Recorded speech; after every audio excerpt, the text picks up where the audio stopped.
And now, it's the Finding Your Spine podcast with host Chase Spears. Welcome back to the Finding Your Spine podcast, where we call you to live and lead boldly in the truth. Today, I've got my good buddy Sam Shoemate, fellow Army veteran, fellow man who's willing to stand for the truth while he was in the ranks and put up with the whole litany of harassment that brings. So we are definitely have a common understanding and a shared experience, although his story is way, way more compelling. And I'm just really grateful to have you on the show today, Sam. I know you're really busy with the campaign, which we'll get to here in a minute. So I appreciate you carving out a little bit of time today to come on and share what your story's been like and help encourage others. Absolutely. Well, thanks for having me here, Chase. You betcha. Before we jump in here, I'll just kind of introduce you real quick to anyone in the back who may not have known of your illustrious career and name. Sam Shoemate was born in Wyoming, raised in Colorado. His family journey in the military starts with a whole kind of litany of his fathers and those before him serving well. His grandfather was in the Air Force. He had a brother in the Navy, so it was only kind of natural that he would join the Army. He was eventually drawn to the... too. What's that? Said brother in the Marine Corps, too. Brother in the Corps as well. Semper Fi. Semper Fi. So you're like kind of a joint family here. Yes, we are covered. Very nice. Very nice. Anyone in the Space Force yet? No Space Force. Working on that. Initially drawn to the idea of becoming a Navy SEAL, Sam eventually found his way into the Army and a career in military intelligence, which is demanding and rather unforgiving a field. After years of service, he became increasingly aware of the corruption in the ranks and unethical practices across the military. This led him to create the online Terminal CWO persona, which is something that I followed for the last several years, and it took me a while before I finally realized it was you. You started it initially as a humorous outlet, but it quickly evolved into a platform for serious discussion about misconduct in the military, and that really began his transition from soldier to whistleblowers. As Sam's platform grew, so did the scrutiny from higher-ups. He was subjected to an investigation stemming from his association with the page. Lasted 8 months, and ultimately that investigation revealed far more about the corruption in the military than it did about his association with Terminal CWO. Sam has since retired from the Army as a Chief Warrant Officer 2, the same year I did in 2023, continues working to expose malfeasance in the ranks, sharing in my aim of a more transparent, accountable, and honorable military. And he's currently serving as the Chief of Staff for Pete Chambers for Governor of Texas campaign. So Sam, really, really accomplished guy there, and you really were way better in the dark arts than I was when we were in. So it's something I really admire about you still, and really enjoyed the content back then a lot as well. I kept, over the years, I kept saving snippets, and a couple of them actually made it into some of my research work. So you were doing great work then. I know you're doing great work now. I'll tell you, with the page, and I'm not very active on there now, but it was one of those things that I was super passionate about at the time, and I brought on a lot of folks who helped with that research. And really, the testament to that page was the time period that we were in with COVID and what was taking place was a effort of many people researching and contributing, because it wasn't just, singularly me that was affected or upset by these things. It was thousands of people. So it was an honor to just be a part of that and be kind of a platform for other people to help out with. Man, it was so desperately needed at that point in time too, because we're in this kind of period now where you can come out and say basic truths and it's not quite as controversial as it was back then. Yes. But I remember, man, it was such a hostile place for people like us in the ranks who were just pointing out basic truths. And that's what you were doing, is you were pointing out basic truths about ways that certain leaders were taking their units in very wayward ways, especially when it came to socially Marxist policies and really kind of trying to drag their units and their soldiers and their service members down a very dangerous rabbit trail, if you will. And so yeah. I really appreciated the work that you guys did, because it was so rare to see people who would stand up, and your page was really a bastion, and your reporting work was phenomenal. I mean, what there are a lot of pages that kind of talk about themes instances of corruption in general themes, if you will, you guys were really kind of like breaking news within the ranks. Yeah, I mean, I took it very seriously. It was, it started off, I would say, junior in nature, because I really didn't know what I was looking at. It was so foreign to me. I had been in the Army at that point, probably around 18 years. And these reports, as they were coming in and they started to grow, and I started to corroborate them between students that were in training and then cadre, sometimes leadership. And then it blossomed into touching on other installations and getting these reports from other people. It started off with me going, what am I looking at? There's no way this is really happening. Some of these instances were so egregious, so what is a word? Antithemic to what we are as a military and the values we purport to live by and uphold, that I was like, there's no way that this is reality. And it took me being in a position where I was senior enough, I had been in long enough, I had been across multiple echelons and unit types and everything else you can imagine to really cipher what I was reading and seeing and what people were telling me in these interviews. And it became very serious for me to dig into this stuff and truly investigate. It became one of those things where it was no longer just, certain criteria based on the extent of what the report was could be, okay, I can go off of multiple reports as long as they're independent and corroborated. And then some of these reports were so extreme, so serious in a either ethical manner or even criminal, that I was like, no, I need evidence. You need to send me like paperwork, audio, video. You need to send me something that I can corroborate this, because this is too serious to not have something backing it up to show the evidence of what you're claiming. And that was an endeavor of years, and with that, you had people that started to trust in that, because one of the things I took very seriously was never burning a source. And I tried to be very careful. And I built up sources through all the way up to a 2-star at one point. I had a 2-star general that was talking to me at one point, and which was very frustrating, because I begged him to open investigation and he wouldn't. He said, I can't come public with this stuff. And it just speaks to a little bit of, well, what your show is, finding your spine. And that frustrated me. It frustrated me to have senior leaders say, hey, I've got this thing. Can you help me out with this? And I'm like, you help yourself, man. You got a bird on your collar or your chest. You've got stars. Do something about it. But that was the world we were living in. It was very scary for a lot of people. So, yeah, and I think it still is for a lot. And I also likewise had a 2-star, and I have no idea if this is the same one or not. Probably not. Who reached out to me and had concerns about things, and I've had a handful of other officers who were senior in rank to me reach out to me over the last couple of years based on the work that I do, kind of like the work that you do, and say, hey, I need to help. I need your help in doing something about this. And I'm looking around, I'm like, I'm happy to engage, but you're a leader.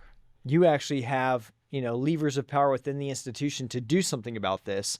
I'm an outsider. I can help shed light on it, but you actually have power over it. And I was just, I don't want to say I'm amazed, astonished, frustrated one time after another about, no, but it's our problem, but we want someone else to do something about it. That's a fact. And I really don't know how to change that culture, because if I hadn't gone through that, I wouldn't understand how bad it really was when it comes to shadow policy, or shadow policy. I'll briefly describe that for your viewers, but it was this idea that, okay, you have policies in place, whether service members have recourse through IG. They can go to JAG. They have open door policies to go speak to their commanders. They can reach out to their congressional reps. They have all these different outlets. And when you get a public spokesperson up there, and I remember at the time, Kirby being one of them, I can't remember his first name, but John Kirby, there you go. Master at deception and lying, but very good at what he did. But anyways, he would come out and he would talk about these things in a way that was like, this is what our service members have. But then you would see the shadow policy underneath. as service members were stifled in the different avenues they could take. They were often flat out lied to, fraudulent investigations, retaliated against if they did go to a congressional rep or something like that. And it was very, very heavy and very dark for a lot of people, especially during, the Biden administration, when social media was being censored, and there was things you couldn't talk about, and you're a conspiracist if you say this, and your command is coercing you to do unlawful things, and then retaliating against you if you stand up for yourself. And it was heavy. Yeah. It really was. And I'm glad you pointed out the difference between shadow policy and policy. And that's something in some of my research work I've called the difference between hard policy and soft policy. Hard policy being the stuff that's written in words, the stuff that we are supposed technically to go by, laws, regulations, codes, and separating that from the institutional expectations. And this really, my first experience with this really was when I was at the Pentagon, and I had written a piece, and I had this, a lot of people were not pleased with me for writing it. It got published, got some traction. And I remember I was a captain at the time, and this major said, "Chase, you just can't do stuff like that." And I looked at him and I said, "Sir, I haven't violated a single policy. Everything I've done has been in accordance with the actual rules and regulations that I'm held to as a military officer." And he said, "No, none of that matters. We still don't do that." And that was really kind of my first exposure to, oh, hang on. Like, they don't really care. Some people, and I don't want to paint with an overly broad brush, but some people, and the percentage of them goes higher, the higher up the food chain you go, care less about what the rules say and more about what the expectation is. And at the end of the day, I found that it really does come down to protect the institution at all costs, and with or without the rules in play. Right. And that's what we say about general officers.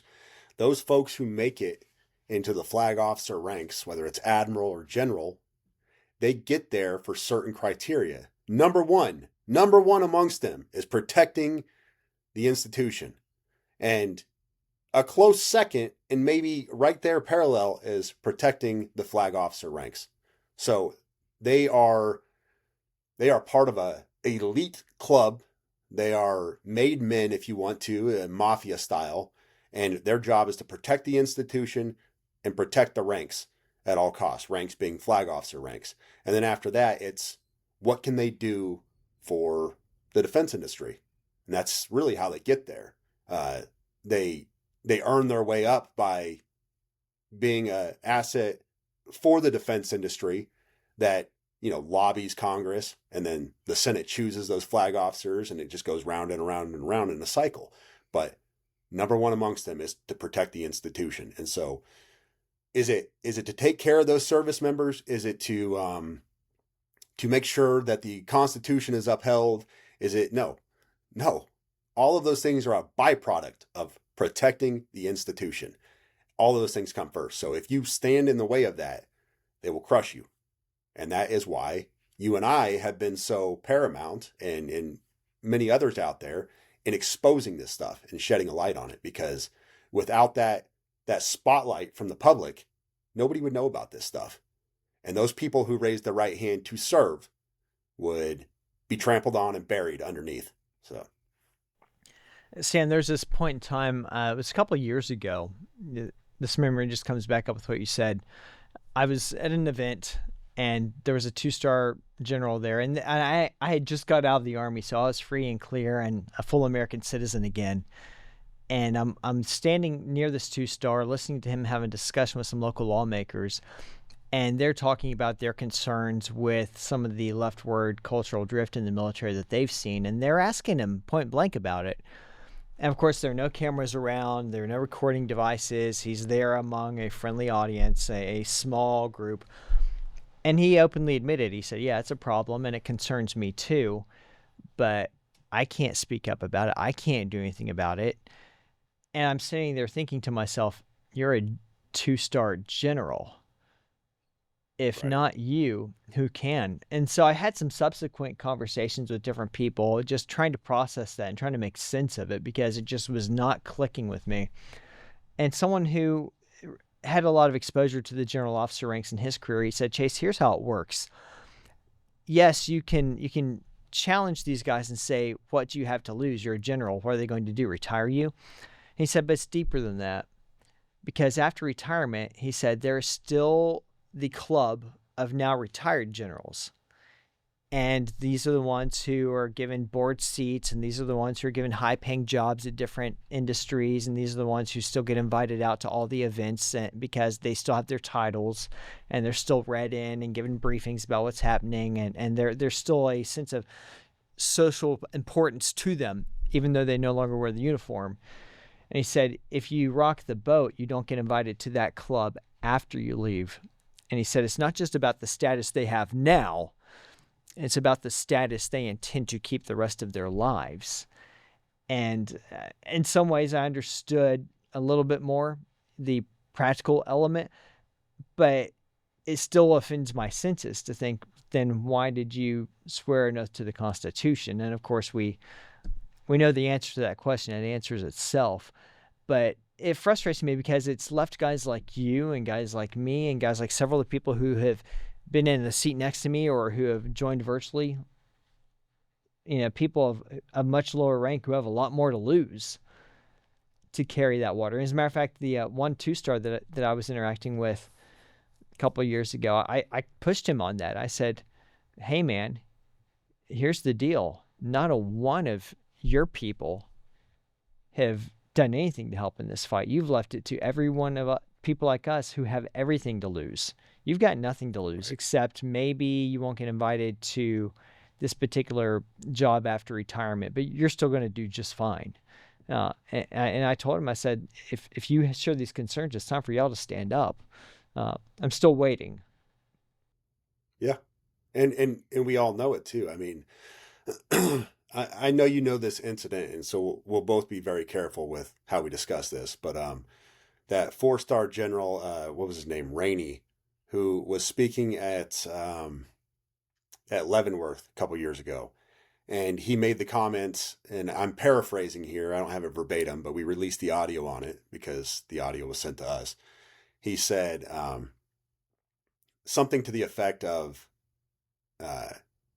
general officers are the biggest hypocrites because of the lack of accountability in their own rank. And it was a very honest comment. It shouldn't have been controversial. He was speaking to an audience of lieutenant colonels and I believe CSMs. But it was a good thing to say. It showed the reality of the situation, but you don't talk like that. You don't talk about that type of stuff specifically about the general officer corps, because once again, we go back to your job is to protect that rank at all costs. And so there was almost an investigation into who released that audio to me, and they were freaking out and they were floundering, and the PAO at Futures Command was super concerned, and it was a big smoke cloud for really what should have just been a transparent moment of a 4-star general saying, yes, I recognize that we have an issue with accountability in the flag officer ranks. But it wasn't taken as that. It was taken as no, we need to find out who released this audio because that wasn't supposed to go out to the public. The public can't know that stuff. We can't let the veil off of this club or this idea, this mythology we've created around flag officers. And so yeah, it's and I've seen a few of those incidents over the years. We had the I can't remember his name, but he was a 2-star general in the Marine Corps who got myocarditis or some sort of, I believe it was myocarditis, but some sort of health related injury with his heart from the vaccine. And this was a guy who was called a Marine's Marine. He was going to be going to the top, and he had to get out of the military because of his heart conditions. And when he was at that banquet, General Berger allegedly, according to him himself, came to him and said, keep your mouth shut about your situation. I don't want to cause vaccine hesitancy among the enlisted or among the troops in the Marine Corps. And so what a damning thing to say, where their job is to protect the institution and then protect the rank, and anything that gets in the way of that. I don't want to ramble too much about that, but my point is that there's a systemic issue. And I believe what you described as far as those offerings after the military, those that key to the kingdom, that ability to go to those cocktail parties and live that way, and to have those accolades, it is just another means to control those people and keep them in line for an institution that quite frankly does not work for the American people. If it once did, it does not anymore. So No, I agree wholeheartedly. And as a citizen, it concerns me that there are parts of me that keep thinking I'm going to move on from this. I've been out in the Army for 2 years now. There are other things I want to think about. There are other things I want to work on. But I can't just, every time I try, I realize I can't just walk away from this, because this is important. This is important for my kids. This is important for the nation. This is important for the community in which I live, or communities in which I may live in the future. That as the military goes, so goes the rest of the nation. And it's just, I would love tomorrow to wake up and see it's all been fixed and be like, yay, I get to move on to something else. Because believe me, there's so many other things I would rather be devoting my attention to. But there's so few people doing this work. I could, if I counted them out right now, I'd probably get them all on one hand.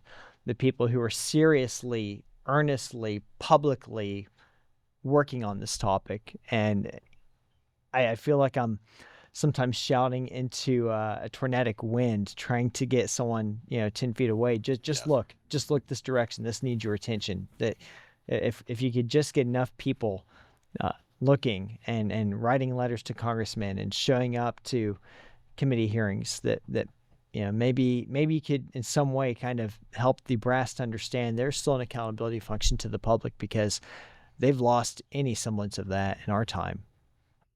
Well, yeah, and I'll just say it regardless of where people stand on the issue. It's easy to point at Biden. I mean, Biden was a sock puppet, okay? Let's not pretend that guy had any kind of control over the military, but Austin was not a sock puppet. He was a very powerful man. He knew the institution like the back of his hand. He was very well connected, very powerful, and he kind of led the charge for all the bad stuff we saw. But when Trump was elected and then inaugurated, people cheered because these executive orders came out, and we got our guys in office now. Everything is going to be fixed and everything is going to be okay. And it's not, and you can have that conversation all day. Is it Pete Hegseth's fault? Well, no, I tend to think that he has the right idea, but I also don't think he has the stomach for doing what's necessary. And what's necessary is going through and cleaning house. You have to. You cannot expect the same people that have been holding these seats of power for the last 10, 15 years to suddenly get on board with your agenda and what you're trying to accomplish, when they did the exact opposite. That is not an issue of obeying orders.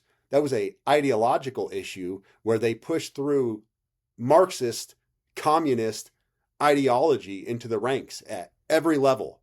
And then you expect them to just purge this stuff and remove it? Or you just, hey, Trump put out an executive order, so that's going to fix everything. How is it going to fix it? Did he just wave a magic wand? No, somebody has to come behind that and do something about that executive order. But what are we seeing with COVID reinstatement? Nothing. I think like 3-4 people have been reinstated. At the point in time we're recording this, 4 people have been reinstated. 4. Okay. Yeah. That's egregious. And this is after no, go ahead. Well, I was going to say, and that's after the Undersecretary of War for Personnel and Readiness had to personally get involved. Correct. Had to personally get involved. And this is also after the fact that, whoever in the Pentagon lied to the Secretary of War and the Undersecretary of War back in May and said that 13 people had been reinstated. Where did those numbers come from? Go find that person. Just start with that person. We don't have to like purge thousands of people. Just find that person, for instance. And if that person wasn't responsible and they were just relaying information, go find the next person. Go find the next person. But somebody's putting this stuff out. Somebody is steering this ship. Somebody is trying to intentionally run things counter to the agenda that Hegseth has in place. And like you talked about Tata, Undersecretary of War Tata, he had to personally get involved with Mark Bashaw's reinstatement. And when that happened, I talked to Mark Bashaw. I talked to him, and he told me like the headaches and the hoops he was having to jump through until Tata got involved. And all of a sudden, he's getting calls from flag officers. He's got general officers reaching out to him like, oh, we're going to fix this now. We're going to fix this now. Why did it take the second in charge of the entire United States military to reach out and fix this? That would be like the CEO of AT&T coming down to a retail store in my town here to fix management. That's insane. Why is that a thing? The CEO is not going to come down from AT&T. No, do your job or we'll fire you or we'll delete the whole store, whatever it takes. I'm the CEO of this organization. I'm not going to come down and run your retail management store for you. But that's what we're seeing in the military. That's how bad it is. Call that the deep state, call that whatever you want. But it's still very real. And until these things are fixed and until people actually fall in line with lawful orders, and I say that very specifically because of what you and I know to be unlawful orders in the previous administration, but until people fall in line with lawful orders, but really even beyond that, until we purge this kind of communist ideology from the ranks, they are going to keep working in the shadows to further their agenda. It's just reality. That's just human nature. Personnel is policy every single time. And that's what so few people get.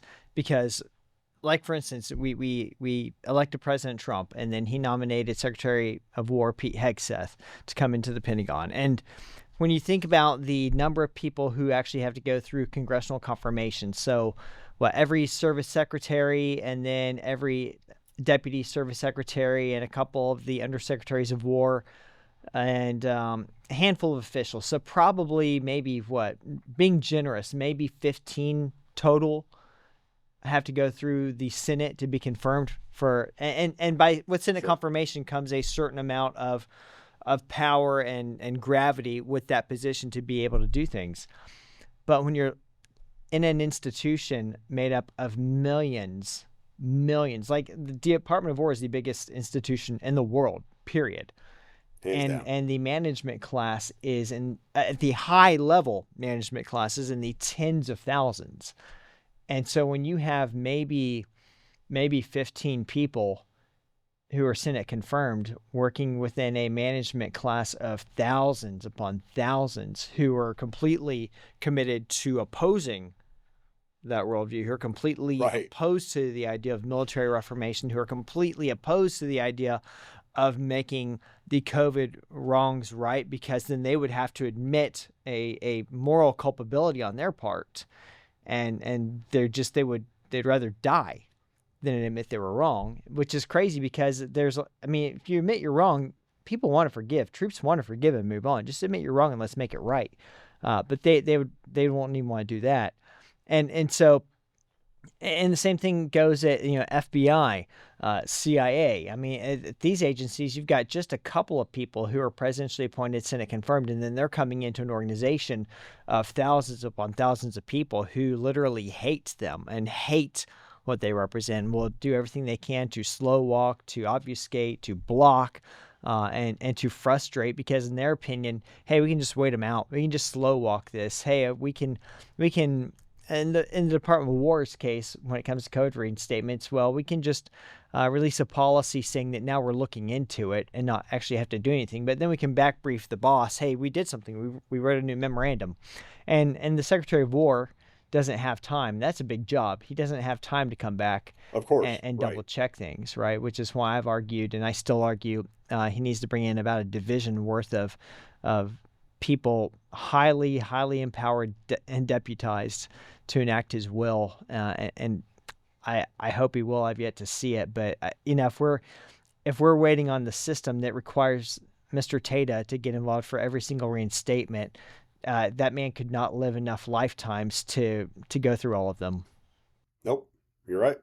I wrote a post on X a few minutes before we started recording this, and I won't read the whole post to you, but basically the premise was the greatest threat to our national security is apathy. It's a citizenry that is objected its role to the federal government and said, "You handle it. I just want to live my life, and you take care of everything." Every problem we have in this nation, from fill in the blank, from open borders to communist ideology in our school system to out of control taxes and taxation without representation in a lot of cases, in many states, full blown taxation without representation,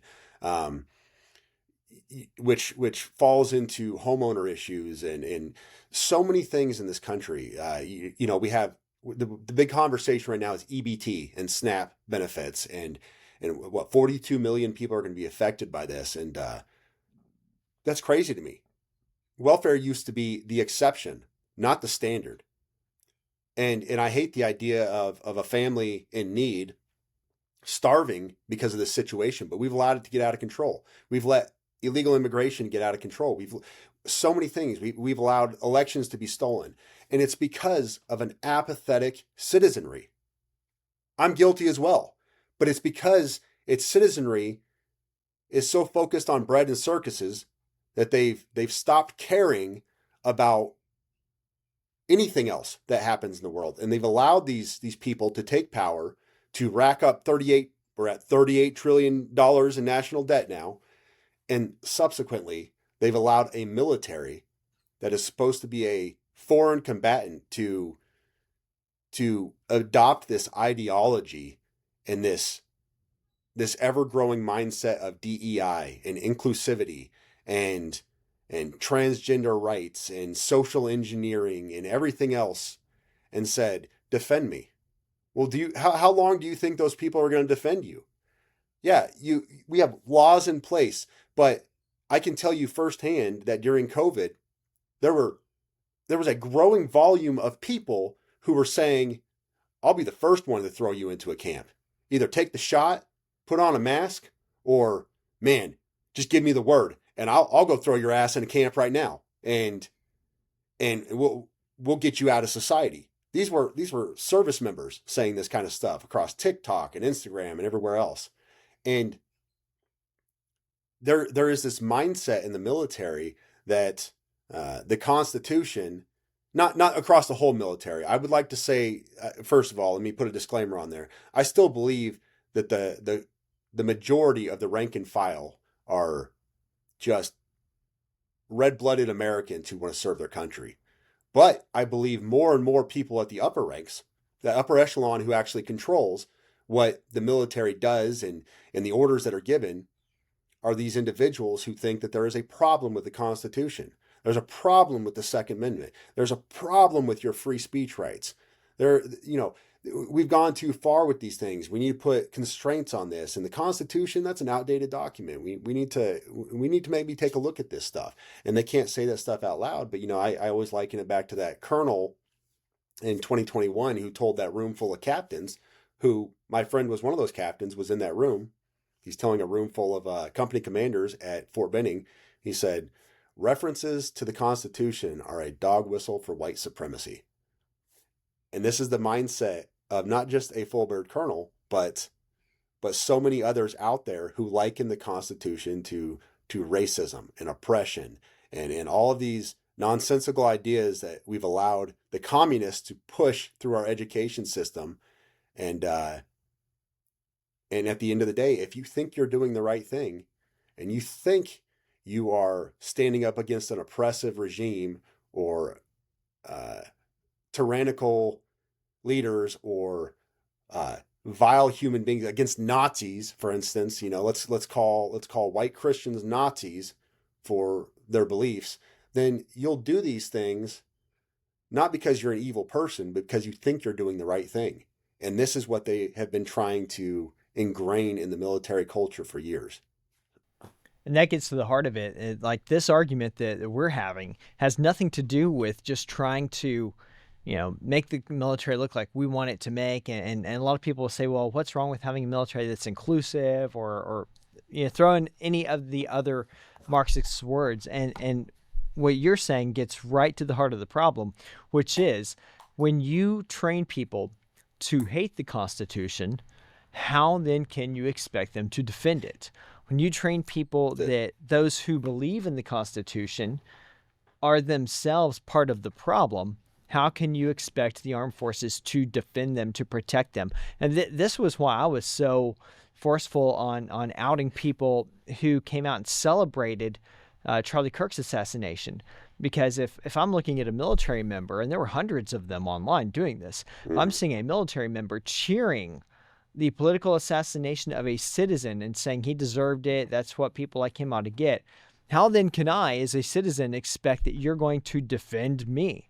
How can I expect you're going to defend this country? Because if you believe that people who think basic truths are the problem, how can I expect that you will defend it? And there's no way I can. And that's why this is so insidious. And this is why this stuff has no place in the military. The whole point of the military is to protect, to defend, dare I say, to conserve, which is the root word of conservatism, which is to conserve what we know to be right, to be true, and our founding principles, our founding documents, our way of life. And man, I'm going to break track from that real quick because I could go down that rabbit hole, Sure. but I don't want to miss your story because we haven't even touched it yet. So kind of catch us up. Let's rewind the tape and talk about where you're at in career and then the point in time that you realize something is off that made you actually become part of starting Terminal CWO. Honestly, it went the other way around. I was in Colorado. I was stationed at Fort Carson. I was bored. We were seeing the infancy of COVID. I jumped on Instagram because I just had a desire to make dumb memes. And I jumped around between a couple of different ideas for the name, and then I landed on Terminal CWO. I've told people before, I ripped off Terminal Lance. Sorry, dude. But I liked the name, and I liked how it applied to being a terminal chief warrant officer, because I knew, chief warrant officers, regardless of 1 through 5, you're terminal. At some point, you go away and you never move beyond being a chief warrant officer. So I don't know, it just stuck with me, and I just made dumb memes, and it started with the lockdown. The lockdown was in April of 2020 when they started, sending people home.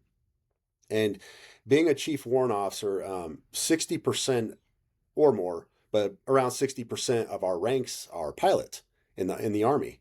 And so I naturally grabbed a large following from Fort Rucker for that, just making dumb military humor memes. And these guys started reaching out to me, students at Fort Rucker, and they started telling me stuff that was going on, and I was like, this is crazy. And then I think the catalyst for it was one of the brigade training commands was making them do something that was actually in violation of what the commanding general had put out. And so this was really my first introduction to shadow policy. You had the commanding general that put out this blanket policy over Fort Rucker, and then brigade was coming underneath, and they were telling the cadre to do things that was in violation of that. And I started getting these screenshots of text messages and things that cadre and leadership within the student body was putting out to the students. And I saw the CG's policy, and I was like, well, that's not right. That's crazy.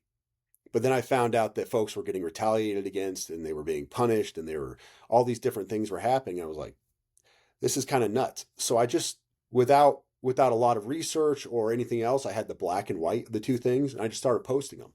Well, it caused a huge explosion on Rucker. Oh, who's talking? The students. And they started attacking the students. And it grew from there. So really the next evolution of this was when I was reporting on the 101st at Fort Campbell, and this was in July of 2020. So I still focused on the COVID theme, and I tell people, well, let me back up. So the DoD had come out with a policy at that time that said if you test positive for COVID, you're going into 2 weeks lockdown, isolation, whatever. You go to your home, you go into the barracks, no questions asked. Well, you know as well as I do that to accomplish training, you have to have a certain percentage of your unit present to get a standard or go. I can't even remember the terminology anymore. I've tried to brain dump a lot of Army stuff, but anyways, to get this to get your unit passed in training, you have to have a certain amount of people there, and these commanders all across the military were losing their formations at crazy rates because everybody was testing positive for COVID. Everybody was disappearing. So I found out specifically, and this happened at other installations as well, but 101st had told the commanders were telling their guys, you're not allowed to go to sick call unless you get approval from me. And the commanders were denying it in a lot of cases. So they clearly had COVID-like symptoms, spiking fevers, respiratory issues, all these different things, and they were not allowed to go to sick call. They were not allowed to go to the med station. In fact, in one case, a medic was threatened with an Article 15 because he had seen one of his soldiers, and the commander said, you're not allowed to do that without my permission. Do it again, you're getting an Article 15. So what they were doing is they were taking these service members out to the field, and they were wrapping engineer tape around the trees and calling it an isolation area. It was a quarantine area, and basically putting them on cots out there in the middle of woods. Medics would show up, here's some water, here's some ibuprofen. Not joking about that. I'm not speaking satirically, and you and I know as well as any other soldier or service member out there. What do they tell you? Change your socks, drink water, and take some ibuprofen. But doc, I broke my leg. Yeah, same thing stays. So, anyways, exactly.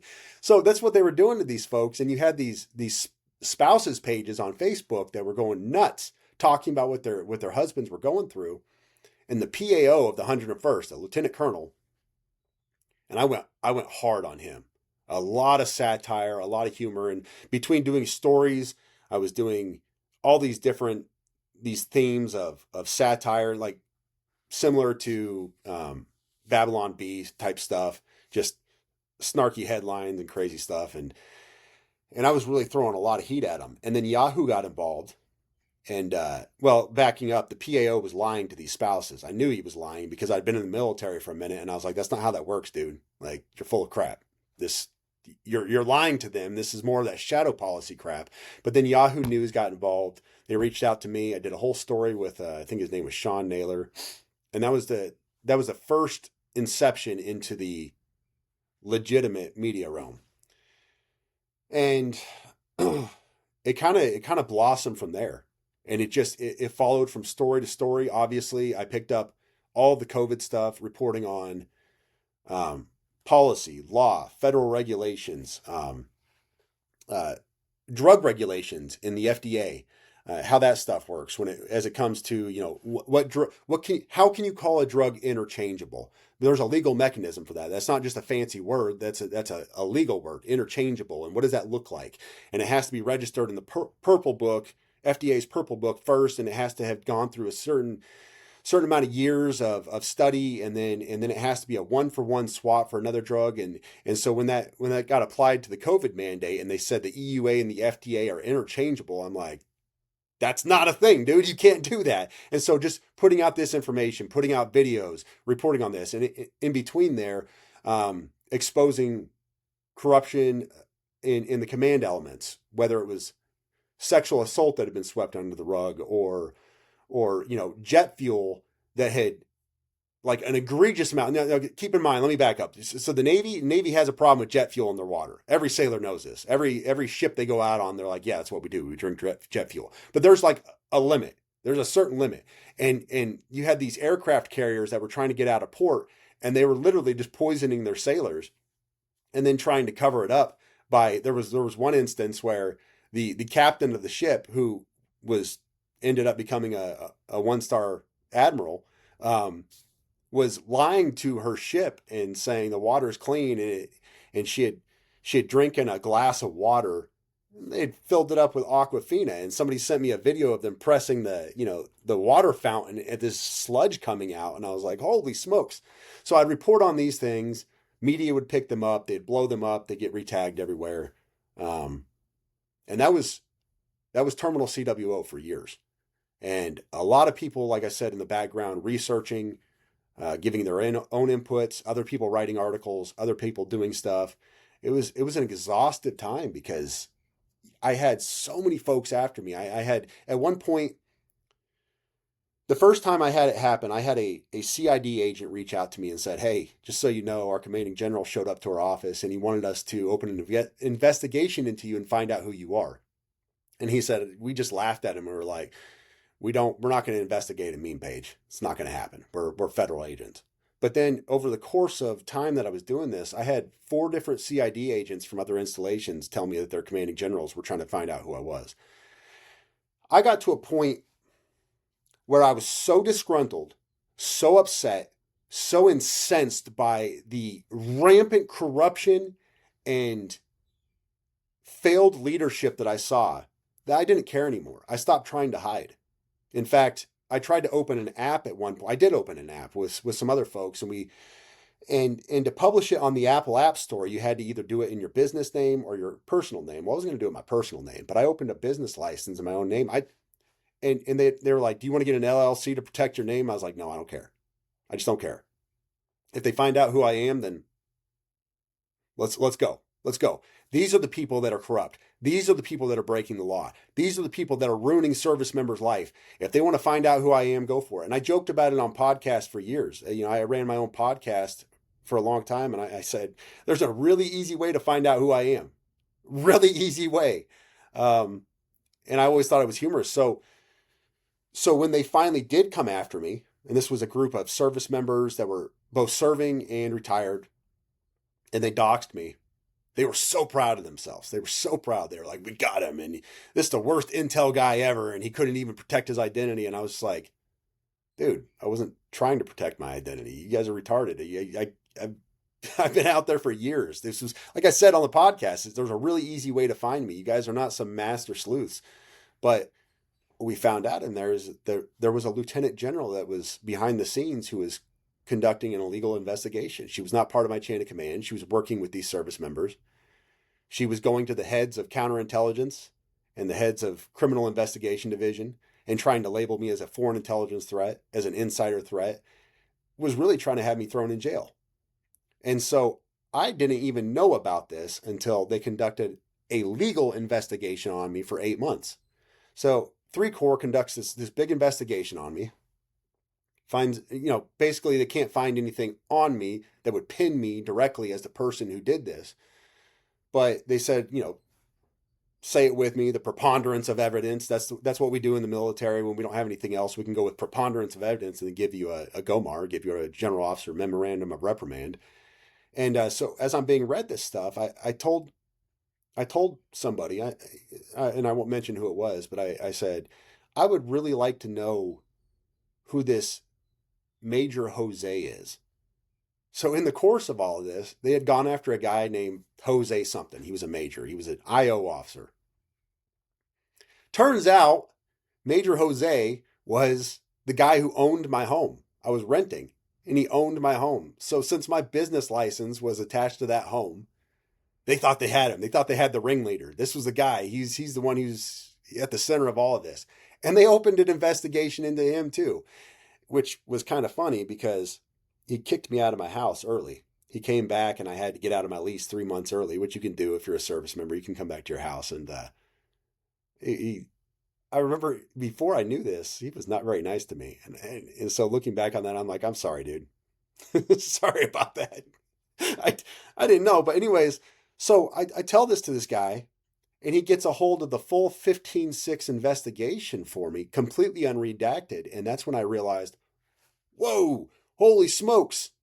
This lieutenant general was breaking the law and using government resources and was like corralling all these people to find me and expose me.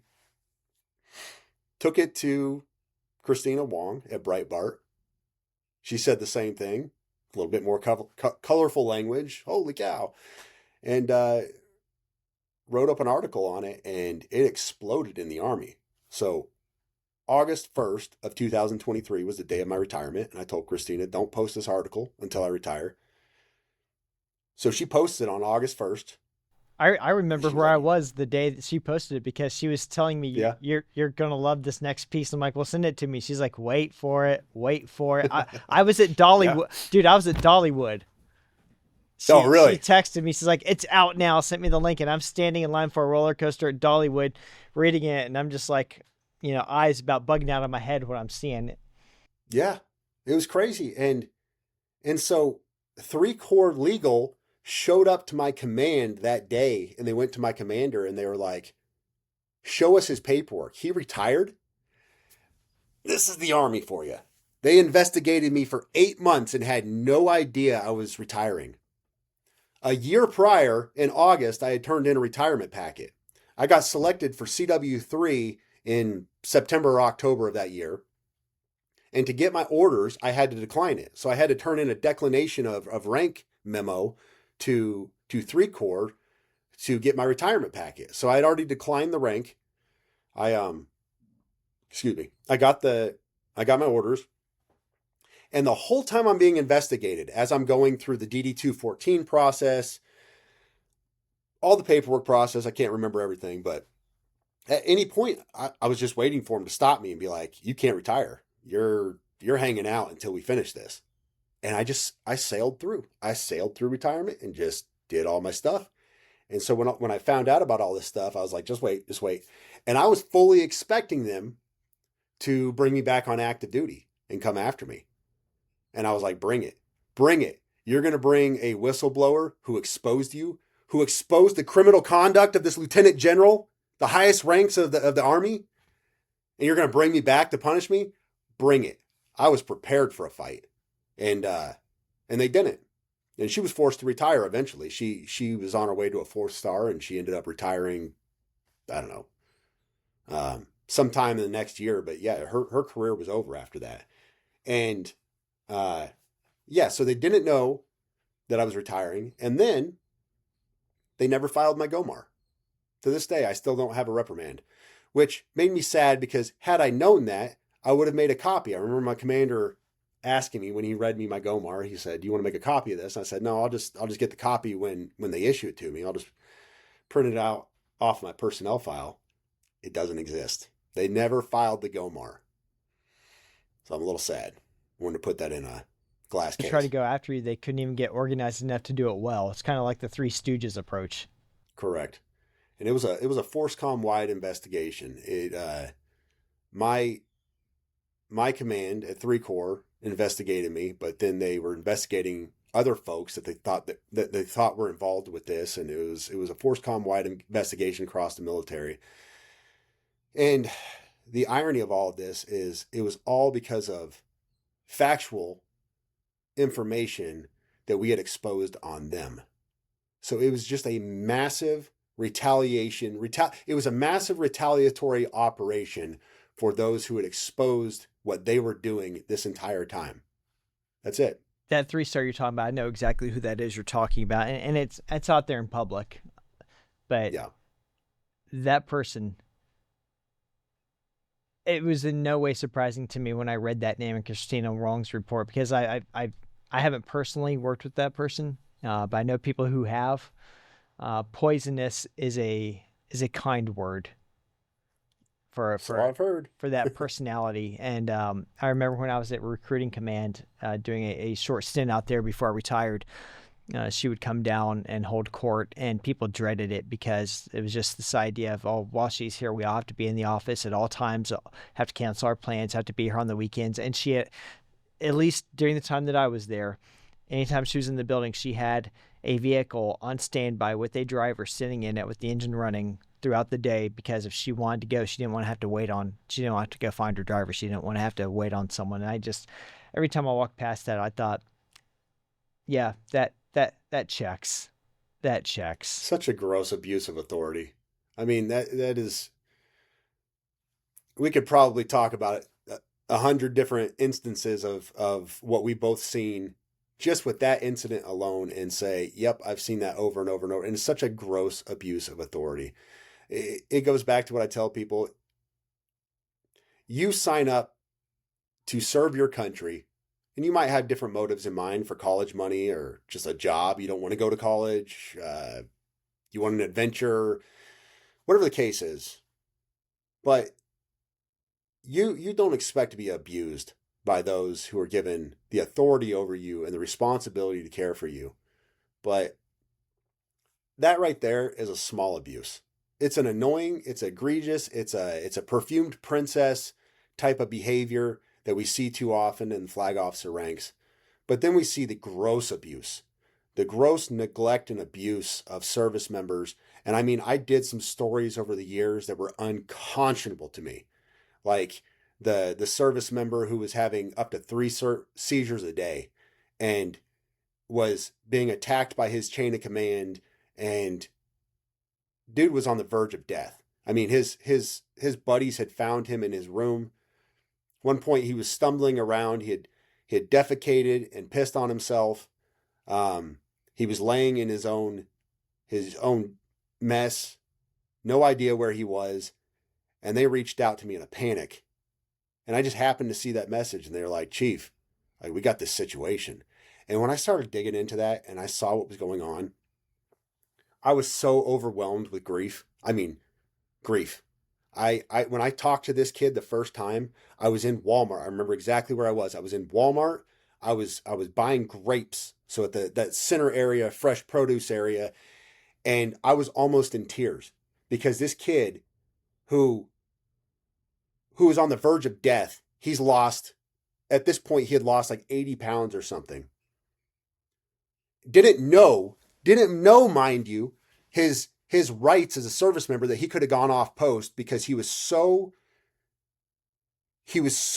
held down by his chain of command, and they had threatened him and scared him so much that he just thought he had to endure this. The emergency room on Fort Hood at Darnall had basically told his chain of command, don't even send him here unless he has more than 2 of these a day. He was having seizures so often that unless he had 2 or more seizures in a day, they had given his chain of command instructions not to even send him because there's nothing they could do for him. It was so egregious. I'm in tears as this kid is telling me, "Chief, I don't want to die." He is bawling on the phones telling me, "Chief, I don't want to die." I'm in tears and I'm enraged. I mean, I can't even tell you the amount of rage and anger I had talking to this kid. And then after the fact, when this went public, his chain of command, so he's in a hospital in Houston at this point. His family has found out. They've gotten him down there. His chain of command shows up with the MPs and working dogs to try to flip his room and blame it on drugs. They tried to blame it on drugs, that the reason he was in this condition. This was a kid who was cooked by a radar dish in Bahrain while he was overseas serving his country. He was a radar repair technician, and he had been cooked by a full blast from this dish, and it had absolutely scrambled his nugget. And this chain of command was trying to pin this on him so they wouldn't look bad. And when I exposed that, the FORSCOM commanding general reached out to the 3 Corps commanding general at the time, White, and he said, and edit this out if you have to, he said, "What the are you doing down there at Fort Hood? What are you doing?" That's exactly what he said to him. I was in a full conversation with the PAO at the time who was relaying this to me because he was so angry and so upset by this news that had gone out there. And Chase, I'm telling you, this is one incident of the countless hundreds of service members I've spoken to over the years who have been abused by their chains of command, whose investigations into their sexual assault or any number of other issues was swept under the rug, who were ignored by their representatives, who were ignored by the supposed system that was there to protect them and give them reprieve. And I couldn't live with this. I could not live with this. So I didn't care what they did to me. Come after me. I will gladly take a stand, and I will go off on you in a court-martial, and I will expose the entire system and burn it all down because I'm so angry that these people that swear to defend their country are ignored not only by their entire chain of command and the entire system, but by the citizenry that I already told you was apathetic, by a citizenry that does not care what happens to its service members who defend their rights as free citizens. That's the point I was at. Just pure rage. And I could only keep that up for so long, brother. I could only keep that up for so long. It wore me out physically and mentally. And I'm glad that other people are jumping into the fight. I'm glad that there's so many other pages out there to expose stuff and to highlight stuff, because you can only do that work for so long before it just burns you out. And I'm on to other things myself. But man, you've left such a legacy, and I so appreciate it, because you've hit the nail on the head. Right? We have commanders. Not every single one of them. There's still some good people in. I want to be careful not to paint with an overly broad brush, but we have too many commanders. I mean, we say one is too many. We got way more than one who have forgotten that the soldiers next to them and subservient to them are their fellow citizens. They've forgotten it. They've totally forgotten it. The American people have forgotten that their military are fellow citizens. The public has this idea of, you knew what you signed up for, and in their minds that means that we signed away our citizenship and that we are just barely above the level of house pets. Yes. And I say that unreservedly, because I've seen it, I've heard it, I still see it, I still hear it. It's phrased and framed in clever ways. I was on the phone with someone the other day, an extraordinarily well-meaning person who wants to do good. But he even inadvertently let it slip that, I had this loved one who wanted to go into the military, but then he had this physical injury, and so he went to college instead. And the tone of the voice was kind of, he got the better deal. He went to college rather than joining the military, because there's still kind of this perception among a lot of people that, if you join, it was your last resort. You had nothing else to do. Right. And I think that sting goes even to a lot of veterans today. As I'm navigating the veteran space, I think we just kind of almost have this oily motor pool smell on us no matter what, and that's something that I'm determined to make noise about till my dying day, and hope I can get some more people talking about it and try to bridge that gap. Because at the end of the day, what we don't want is America is a separate warrior class. I mean, that just, we've seen how that story plays out historically. You don't want soldiers who forget they're citizens, and you don't want citizens who forget that the soldiers are also citizens. Man, I'm so grateful for the work that you did for continuing to stand up. I mean, for those 8 months you were under investigation, you didn't stop. You didn't go into hiding. You didn't power down. I mean, you kept doing it. I got more intense about what I was doing. I was so upset by what they had done. I was so upset about what was taking place that I turned the dial up. So yeah, I didn't go into hiding. I turned it up. Let's go. You did great work, man. We're running short of time here. I hate to start winding her down, because there's a lot more I'd love to dig into with you, but I do want to talk a little bit. The beginning of this year started off of 2025 started off really interesting. You got another phone call that landed you having a discussion that I know you probably didn't wake up choosing to want to have on the Sean Ryan show, but I mean, the fact that you had built such a name made you the person that got reached out to with a pretty important story. Yeah. Basically, the details on that are, I got hit on Instagram by an anonymous account. I happened to see it because the guy wrote, "Check your DMs." Went to the DMs, didn't see anything from him. Messaged him, said, "I don't see anything." He sent it again. He said something to the effect, and like I said, it was a burner account, so I didn't put much stock in it. But he said, I'm gonna send you something that's gonna change the world, or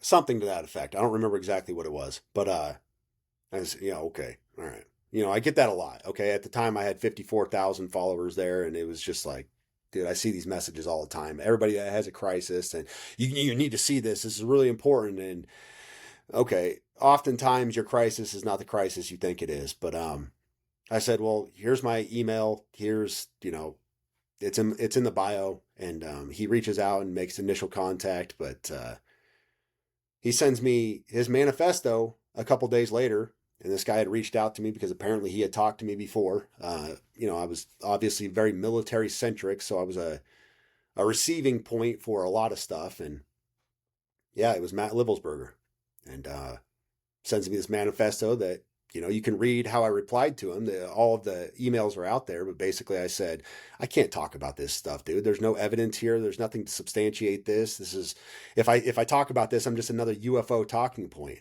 But then he did what he did. He blew up a Tesla outside the Trump Tower the next day. And I didn't even find out about it until the day after that. I woke up to a text message from a friend that said, hey, do you know who this guy is? And sends me the link to the article with the dude's name. And I jumped out of bed and was, I detailed that moment on the Sean Ryan show, but yeah, got involved with, I had to, ended up going on the show, giving that information to the FBI, all this stuff. And then of course, me being a very niche social media element, I had all these people come out because suddenly I'm on the world stage and they're like, who the hell is Sam Shoemate? Why would you have access to this? And I had people that had been attacking me for a long time come out and say, oh, this is a fake email and he's a fraud and he's a liar. And of course it was substantiated by not only the FBI, but multiple open source analysts out there who did their own work. And some of those folks came back and apologized and, okay, I got it wrong. And yeah, he was right. And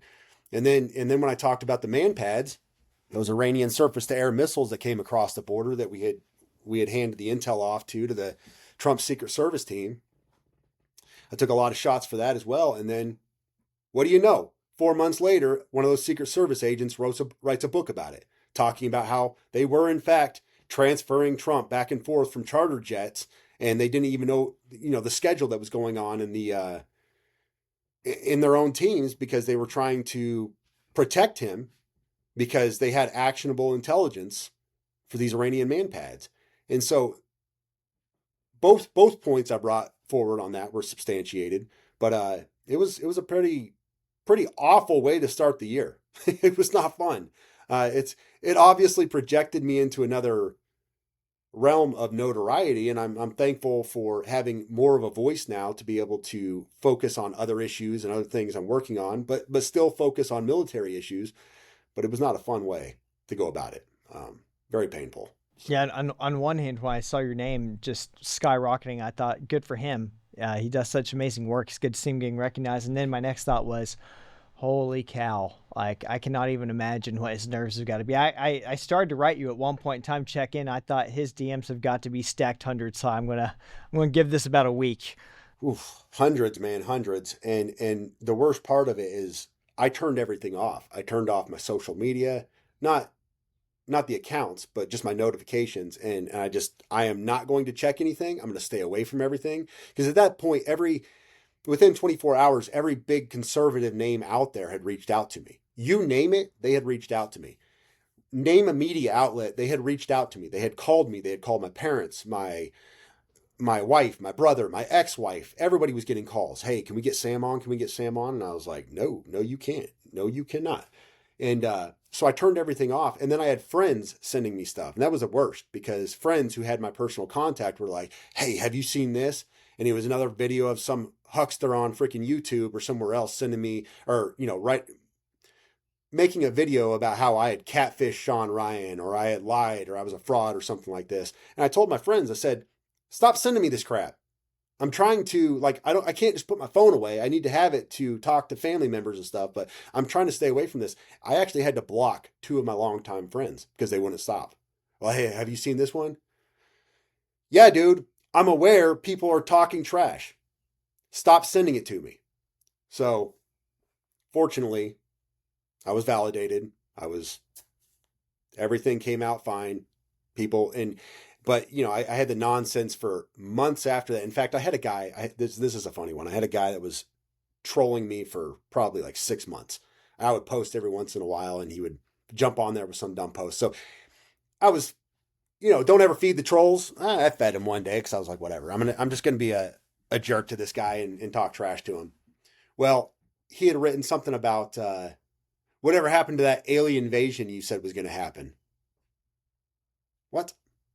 So I jumped in on that and I just started talking trash to him and he never showed up again because I did what I do. I was just over the top, sarcastic and rude and never go on the defense on social media, never show a chink in your armor, always be on the offense. That's how you handle business. And so most of that has died down now. But side note, I did just get reached out to yesterday and by a couple of journalists at a very big outlet, and they are looking into that subject. So, looking into specifically what he wrote about anti-gravitic propulsion systems. This is something they're interested in because new information has come to light, they told me, and they're investigating it. So I just basically relayed the story to them, similar to what I did now, and they asked my opinions on stuff, and I gave my opinions. That's about it. So still making news, man. Still making news. I know we're going to be seeing a lot more of you. Hey, 2 quick questions before we wrap up. One, where can people follow you and learn more? My handle on X is Samosaur, just like a dinosaur, just replaced Din with Sam. And that's pretty much the only place you can learn more. I'm very close hold on a lot of things that happen in my life, such as the attack on my home the other day. I'm not going to talk about that anymore, but I'll talk about that offline with you. But yeah, I don't post about these things because I don't want to give them ammunition. Man, you surround yourself with brave people. You're one of the people who I'm so grateful to be in the orbit of, who, you know, the show's about finding a spine, and you're a man who I don't think has ever had to go looking for his. Who's the bravest person you know? Who's someone who inspires you? Bravest person I know, I would say is either between my brother Nathan, he was the Marine, or I would say the guy I work for now, Doc Pete Chambers. And I'll tell you, Doc Pete Chambers is as solid and hard charging as they come. And he is the first and only commander I've ever been able to choose to be my commander. So it is an honor to work with him and for him and be on his team. Yeah, I don't know Doc personally. I follow him, and everything that I see about him just makes him a man that I admire from afar. And hey, there's a seat open if he wants to ever come. All right, sounds good. Man, I appreciate your time, and you've encouraged me a lot. You still encourage me. I love your fire. I love that you're still charging hard, man. If we could just like clone you, just like make 1,000 of you, turn you loose in the Pentagon, everything would be better within, I don't think we'd need a full month. But I'm just so grateful for what you do. Thanks so much for making the time to come on. Thanks so much for continuing to serve. It's an honor to know you, buddy. I'm grateful. Likewise, my friend. And thank you very much for having me on. I appreciate it. Absolutely. I'm coming to you from the Herzog Foundation Studios in Smithville, Missouri. To learn more about the amazing work they do to advance Christian education nationwide, check out herzogfoundation.com. If you'd like to learn more about me and my other work, you can go to chasespears.com. It's a privilege to bring you men like Sam, who stand in the fight, who refuse to be moved, to show you examples that you too can do it. But now it's up to you to put these principles into action. It's up to you to find your spine. So get to it. I'm Chase Spears. Thanks for listening. Remember to like and subscribe so you never miss an episode. And we'll see you next time on Finding Your Spine.